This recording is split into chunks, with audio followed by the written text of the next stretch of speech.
This week, Matt Alderman joins us to talk about all of the new startups we talked with at the Black Hat Conference this month, actually. So that's going to be fun. We're going to talk about what's new and interesting in the startup world from Black Hat. Matt has lots of notes about companies that he met with, so I'm anxious to hear what Matt has to say on that. Matt's going to stick around because Michael's not here this week. We're going to talk about some articles. Increasing sales by evaluating your marketing strategy, which is pretty much what Matt does for a lot of companies today. So I think we get that one pretty well covered. Build a business you'd never want to sell. I like that. 10 ways to preserve cash as a bootstrap startup. I'm interested in that because I have a bootstrap startup with John Strand, so that's of interest. And a couple more stories. VCs love insurance. There's a brain alchemy course, and OpenText and WatchGuard are in the news this week. All that and more on this episode of Startup Security Weekly. This is Security Weekly, for security professionals, by security professionals.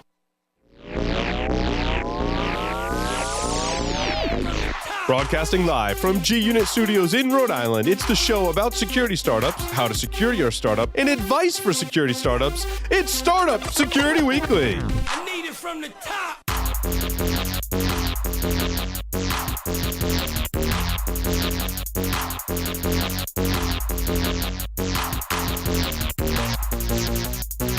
Brought to you by IT Pro TV is the resource to keep you and your IT team's skills up to date. IT Pro TV's team solution provides group pricing and access to their supervisor portal. You'll gain full control over your team's training schedule, see individual and group analytics, and more. IT Pro TV does IT live every day, so you know you're getting the most current IT training. Go to itpro.tv/startup security and use the code SS30 to try it free for 7 days and receive 30% off your monthly membership for the lifetime of your active subscription. To learn more about IT Pro TV's team solution, sign up for a free demo of their supervisor portal. Gain control of cyber risk with Tenable.io, the first vulnerability management platform built for today's elastic assets like cloud, containers, and web apps. Discover a fresh, asset-based approach that prioritizes vulnerabilities while seamlessly integrating into your environment. And improve ROI with the first elastic licensing approach based on assets, not IP addresses. Tenable.io delivers the data and context you need to secure your elastic attack surface. Start your free Tenable.io trial today by visiting Tenable.io. Welcome, everyone, to Startup Security Weekly. It's August 11th, 2017, and this is episode 50 of Startup Security Weekly. I'm, of course, your host, Paul Asadorian, joined by Mr. Matt Alderman on the lines via Skype. Matt, welcome to the show. Thank you, Paul. Always a pleasure. So we're gonna take over. This is very much Michael's show. And so we're going to take it over, which is going to be a lot of fun. A couple of quick announcements. Matt, have you heard about IT Pro TV's new supervisor portal? No. So they've kind of done a little bit of a pivot, right? So they make training for individuals. Now they allow the organization to buy that training so that you as a manager can go assign training modules to your employees and keep track of their progress, which I think is great because you want to be involved in your employees' training experience, right? You want it to be pertinent to their job. You want it to be pertinent to the projects they have now and in the future. So giving the managers access to that and be able to participate in that program, I think is great. I always caution people, like, don't use this as an opportunity to yell at your employees for not doing training. That's bad. That's bad. Wrong way to motivate people. Carve out some time so they can do training, which I think is really cool. Well, and it allows the managers really to kind of move the career of their employees forward a little bit, right? It's, hey, take these classes, move into a new role or some new areas. So it's a great way to enhance people's careers as they're out working in the real world. Yeah, and that's important, I think. And I think the concern is that, like, your employees would leave after you train them. I mean, if they're going to leave, they're going to leave. I'd say train them. Yeah. Well, I mean, I think that adds to their experience, and maybe, the good ones will stick around, I think. If it's the right fit, continuing on to the future, they're going to stick around. You hope. Yeah, and culture has a lot to do with it as well, right? Yeah, Company absolutely. culture and if they're happy what they're doing and they want to expand, this gives them a great way to expand their education. Yeah, if they want to go work in the strategy group or something, just as an example. Yeah. Come on over. Alrighty. That was an inside joke between Matt and I. So the Black Hat recap. So Matt, you were on the Black Hat floor covering some of the newer vendors and startups that are in security. We've already talked about a couple of them right before the show. I think it's really an exciting time for me. The companies that I talk to, at least, and are seeing in the market, I think really have some really great innovative ideas. Someone asked me, are you seeing solutions come to market and fail like they always did, or are you seeing innovative ideas? There's a hefty percentage of really innovative companies out there, which it makes me excited. Yeah, I always enjoy reading the articles after Black Hat, right? You're at Black Hat. The event's gotten really, really big. They moved Innovation City upstairs, the career zone's upstairs now. So, the place has gotten big. And you saw vendors that were in Innovation City last year now with just huge booths on the main floor, just completely changed the dynamics, I think, a little bit of the show on the floor. So I always read the articles afterwards to say, what did CRN think? And it's interesting. They identified their 33 hot new security products. Wow. I think there were like 2 or 3 really hot new ones and a lot of older stuff, right? Yeah. So hot and new to them is a little different than hot and new to me. And I did get to interview a few of them. I think they missed a couple on the list, which I'm glad to share and recap with you today. So awesome. All right. So who do you want to talk about first? So let me run down the CRN list briefly, right? Sure. Just because I thought it was interesting to correlate, right? So, McAfee's on the list. Not really hot or new. Qualys did some interesting rebranding and some remessaging I thought was pretty interesting. And did they acquire a company recently, Matt? Yeah, Nevis Networks, I think so. They bought the assets of Nevis Networks to go after passive. Yes, that's Passive's what it was. Been one of those things on the list for a while. So I think they bought the assets from Nevis Networks to go after some of the passive stuff. So I think you will see some OT competitive stuff from them soon. But they rebranded themselves, right? The new logo, the new messaging, they kind of cleaned things up a bit. I thought they did a really good job actually with it. So they were on there. But then it took me to number 8 to hit the first one. And that's the one I interviewed, Skyport Systems. I met with Michael Beasley, the CTO. They're interesting. You think of them as infrastructure as a service for on-premise. So most people think of infrastructure as a service in the cloud. These guys deliver hardware on-prem that has a bunch of security controls around it so they can really manage that on-prem instance of the infrastructure. And so companies that have a lot of remote locations like branches or retail stores, it gives central kind of management up in the cloud of all of these different infrastructure environments, but it's truly infrastructure service on-prem. CRN identified them. And I got to meet with Michael a little bit, so it was kind of interesting. What are they called? Skypoint or Skyport? Skyport Systems. Skyport Systems. Gotcha. Yeah, so they were 8th on CRN list. Number 9 is a company I've known for a little while called Int Sights. I did not interview them, but I know the IntSights guys. I met them earlier at RSA in the year at America Growth Capital out of Israel, doing threat intelligence in the deep dark web. You've seen this before. Wait, I'm sorry. Which company is this again? Int Sights, INT Sights. Sights. Yes. They're a threat intel company, so their claim to fame is searching deep dark web for this data. There's been others that have attempted this. Wait. So, One World Labs. There's two very distinct classes of threat intelligence companies. There's the more traditional, like we collect events kind of threat intelligence, like Threat Connect, Threat Quotient, that kind of thing. Yep. And then there's more Flashpoint, and there's other vendors in that space that I can't.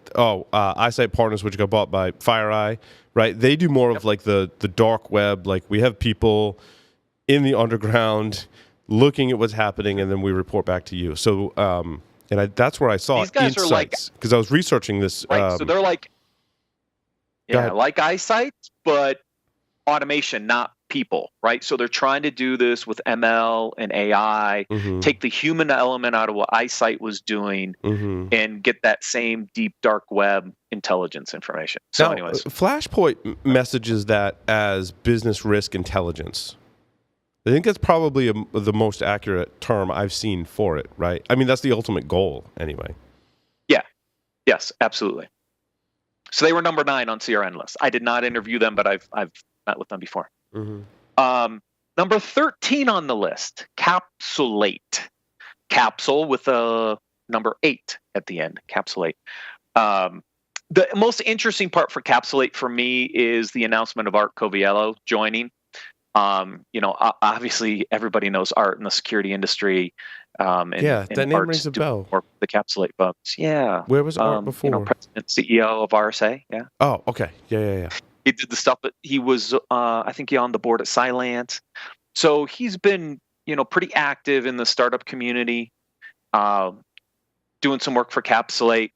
They're interesting, right? So they're the next gen threat prevention and response platform in the cloud. I think we've heard that before. So I don't know that there's anything super new here, but Art's involvement was interesting coming out of Black Hat. And number 17 I'm sorry, Matt, are they in stealth mode? No, they announced they're out. They've got a product. Okay. I haven't done a deep dive on it. So I don't know exactly what it does, but they talk about this, threat prevention and response in the clouds, really protect your cloud assets. Don't know how it works yet. Okay. Number 17 on the CRN list was one that I really enjoyed having a conversation with, and that was Greg Martin, the CEO over at jasc.ai. Yeah, you've been really. I've heard you talk about this company, and now I'm anxious to hear more. Yeah, so jasc, I've been tracking jasc for a little while.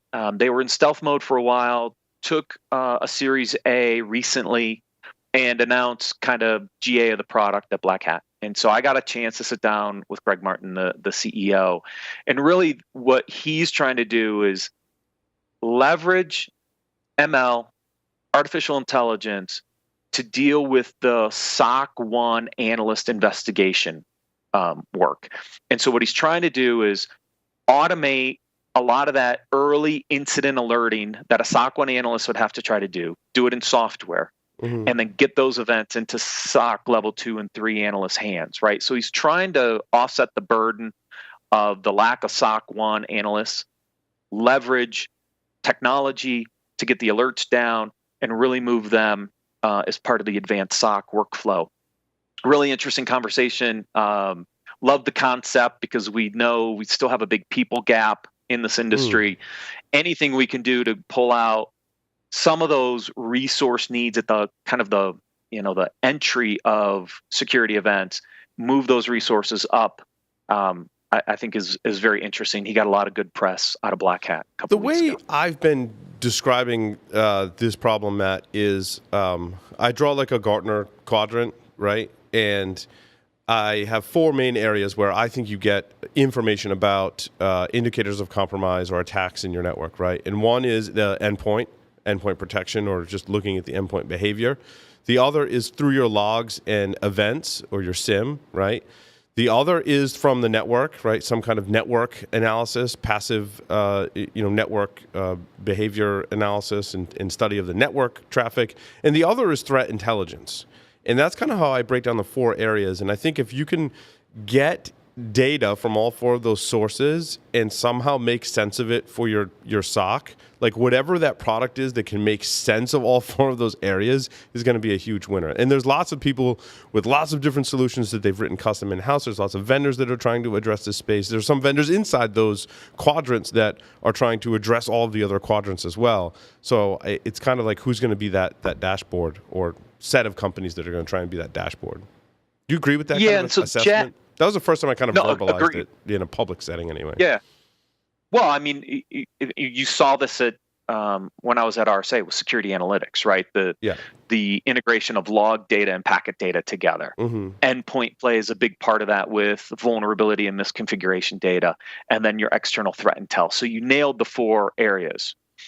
What's been interesting is who's actually bringing all 4 of those together in an efficient way, right? So you have NetWitness doing log and packet in that external threat intelligence, but not much on the endpoint today, right? They've got the endpoint solution, but it's more for forensics and investigation and some other stuff. There's a friend of mine that does the hunt teaming basically with RSA's product suite, and I believe hits on all 4 of those areas. So I think that's a good observation. Yeah, they do. They have an endpoint piece. Pretty expensive though. I mean, you got to think about it. The way they do it is the big concentrators and decoders in the network. It's really hardware intensive, appliance based.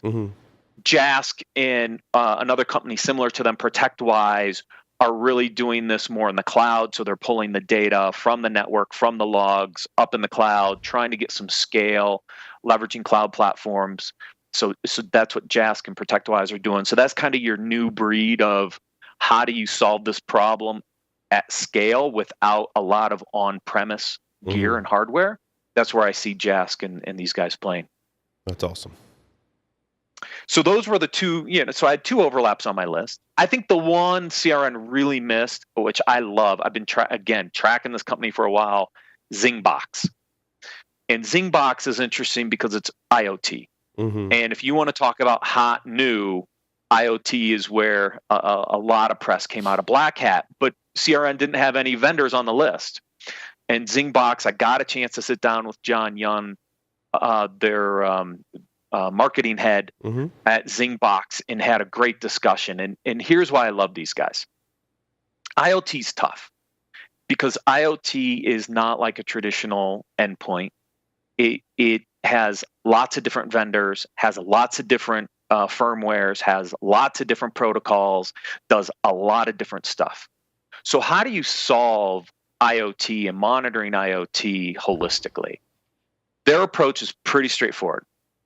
It's all based on behavior. So they get a new, company uses them. They've got, I think he said something like in the thousands of fingerprints and behavior analysis profiles already in the software. And eventually they know they'll get to tens to hundreds of thousands as more IoT devices come online. But a company, he described, maybe a new company comes on with a brand new X-ray machine, never seen it before. They fingerprint it and then they watch it for like a week. Kind of understand what's it normally do? What's its communication patterns? What kind of behavior does it do? And then they put it in a library.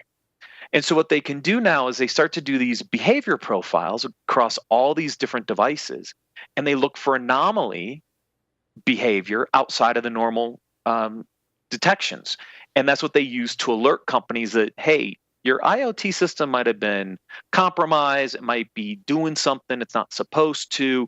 I think it's a pretty interesting way to think about how do you monitor all these IoT devices from literally thousands and thousands of different manufacturers. Now, are they looking at the network traffic, Matt, or are they querying the device? Like, how do they monitor the behavior? No, they're watching the network traffic. From my understanding, they see this device. They're like, we don't know what it is. They work with the manufacturer. They fingerprint it, and then they watch what it does on the network, and then they build these profiles behind it, and then they look for anomalies to that typical profile, and that's what they use for alerting. Pretty interesting tech. That's actually pretty smart. They've been around for a while. They were stealth. We did a segment, I did a technical segment on Paul Security Weekly last night that talked about hacking printers.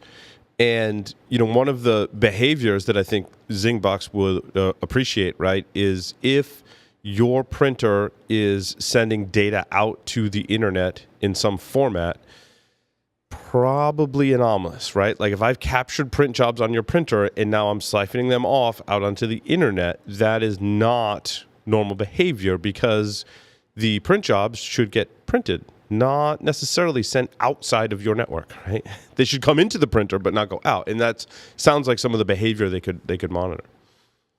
Yes, definitely. And they probably have some of those printer profiles already in their software. Yeah, I would imagine. Yeah. Yeah. So I got to interview them. That was great conversation. Now, were they weren't the only vendor? Were they the only vendor in the Innovation City that had an IoT solution?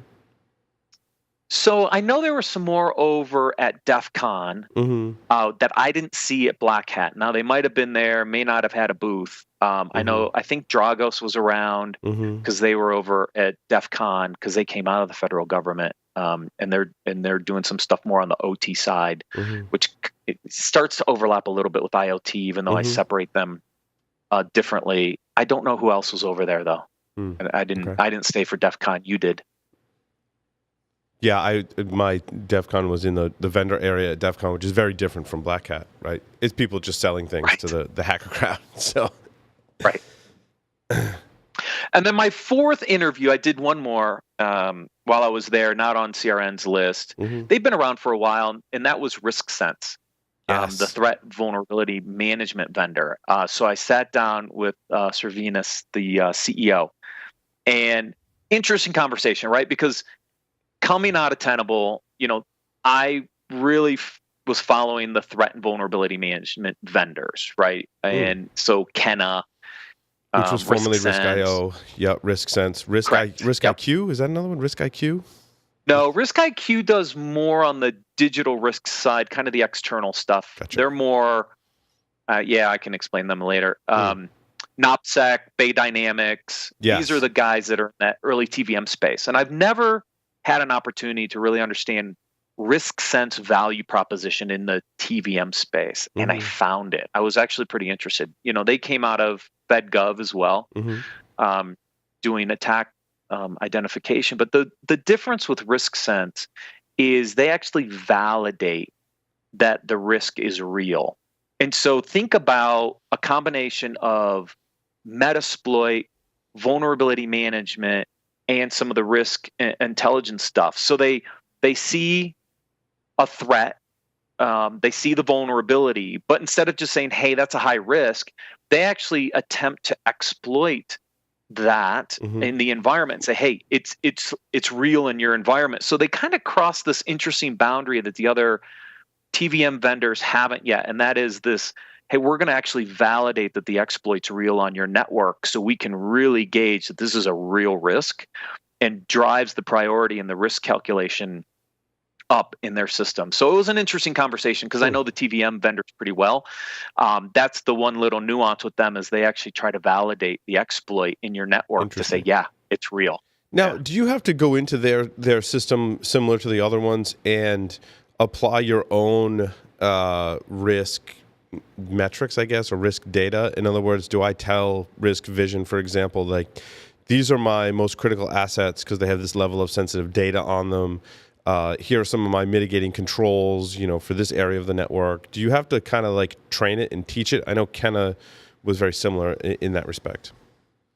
Yeah. So the business impact side of the equation, which really drives the impact side of the threat equation, has to be put into the system, right? So if you think about what a traditional TVM vendor is doing, they're taking vulnerability data from the management vendors, both on the device side and the application side. They're getting the threat intelligence feeds in to identify where exploits and other threats are. But then they need the business impact data because, threat and vulnerability give you likelihood. It's the business side that gives you impact, and that's really your risk equation. And so, all of them need to get that business impact data into the system so that they can do the correlations and do the risk calculations. And I think they all do it pretty much the same. I don't know that there's any real difference there. What I saw different with RiskSense in this particular case was when they identified a high risk, they would actually go out and attempt to validate it to say, yes, this is real on your network. Go do something about it now. And that really helps you communicate inside of your organization. NetSparker does a similar thing. And really what it does is the stakeholders or the people who own the systems that can fix the problem have a trust that they're not going to get false positives. And I think that's largely what's happened in vulnerability management, web app scanning, And static source code analysis is the developers or people who can actually fix the problems don't trust the data because they've been plagued with false positives. NetSparker has a similar approach on the web app side where they actually exploit it so it's real. And it sounds like Risk Vision is a similar model, but on the network side, which is great. Yeah, very interesting. Awesome. So those were my main takeaways from in my interviews at Black Hat a couple weeks ago. That's great. Any other startups that you wanted to mention, Matt? Oh, you know me. I'm all over the place these days with all kinds of them. So, can we talk about ZeroFox? Because I did meet with them. I don't know what stage in the startup world they're in. I haven't researched the company, but I did meet with them and understand what their technology did, and I liked it a lot. It's one of the ones that still sticks out of my mind a couple of weeks out of Black Hat, so I think they had some great messaging. Well, it certainly resonates with a problem that I've been presenting about and talking about on our podcast network. So. Yeah, so ZeroFox, I think they just took a Series C round, if I'm not mistaken, about 40 million C round. So they've been out there a while. Last year at Black Hat, I'm pretty sure they were in the Innovation City. This year they were kind of right in the center. I think I did see them 2 years. Booth. I saw them, I think, 2 years ago in Innovation City, and their messaging I think was different than it was today. Yeah, they had a much more enterprise-focused messaging today, and I was like, yes, you got it now. And that would explain their Series C. Yeah, right. So originally they kind of touted themselves as an external threat source. Obviously, they're pulling social media data and other things. And so they had this external threat management kind of message early on. Obviously got kind of drowned in all the other threat intelligence platforms and the other threat sources that were out there. And then I think it was Forrester did this digital risk market and put ZeroFox and a few other vendors into this kind of digital risk. That's where Risk IQ is, by the way, this whole concept of external digital risk. So Risk IQ, Proofpoint, ZeroFox all show up in this digital risk discussion. And, I've been working with Foster for a few months now and really trying to help them a little bit articulate some of the message. And what we started to realize is that there is a need to protect the social media and social engagement platforms, primarily around a couple key points. The social identity from impersonation. It's a huge risk potentially for organizations where people are out impersonating you as a company, whether it's your customer support or some other part of your organization. They're seeing impersonations, right? So it's a big part of what they do. Also, there's a brand component to this, protecting the brand. Not only looking at impersonations, but is somebody trying to hijack your brand? How do you protect against that and know about that and reduce some of your risks? And they do some other interesting stuff with geolocation kind of data, like is your factory in Indonesia potentially at risk because you see some chatter on social media about something. So they've kind of got these kind of three core pillars now that the enterprise really is kind of focused on, which is how do I protect my social identities from impersonation, employees and especially executives? How do I protect the overall brand of the organization from potential bad rep or whatever on social media? And then how do I continue to protect other corporate assets in my environment by correlating other social media activities, geolocation based, to say, do I have locations that are potentially in risk or something like that? So they have an interesting buyer persona because they can sell to security or the marketing team, which is always fun in the messaging. But yeah, they're the latest messaging rounds that they put up on the website are starting to get some good traction in the industry. Well, I liked it too because they can give you some indicators that there might be an attack going on. And of course, with phishing being one of the top ways in which attackers are getting to networks today, to collect the data to launch a successful phishing campaign, penetration testers and real-world attackers are using social media, and they had some also applied their machine learning to be able to understand when that's happening. In other words, if you're monitoring the social media for an organization, and all of a sudden accounts that are brand new start trying to connect to your organizations and their individual accounts, that's an indicator, right? That could be someone trying to get information that will then be able to launch a phishing attack. So that was one of the problems that I had been kind of thinking about. And I was like, yeah, my solution was just to create like fake social media accounts and see who went to them. And they're like, yeah, that actually violates most social media providers' terms of service. I'm like, yeah, I didn't think it was a great idea. But I liked their solution a lot better, obviously. Right. Yep. And yeah, they've done really well and great presence at the event. Had a great party up at Skyfall, so it was fun going up there because just a great location. Yeah, awesome. Alrighty, with that, we're going to take a short break. We're going to come back and talk about some startup articles and some companies that have just gotten funding. So stay tuned. Don't go anywhere.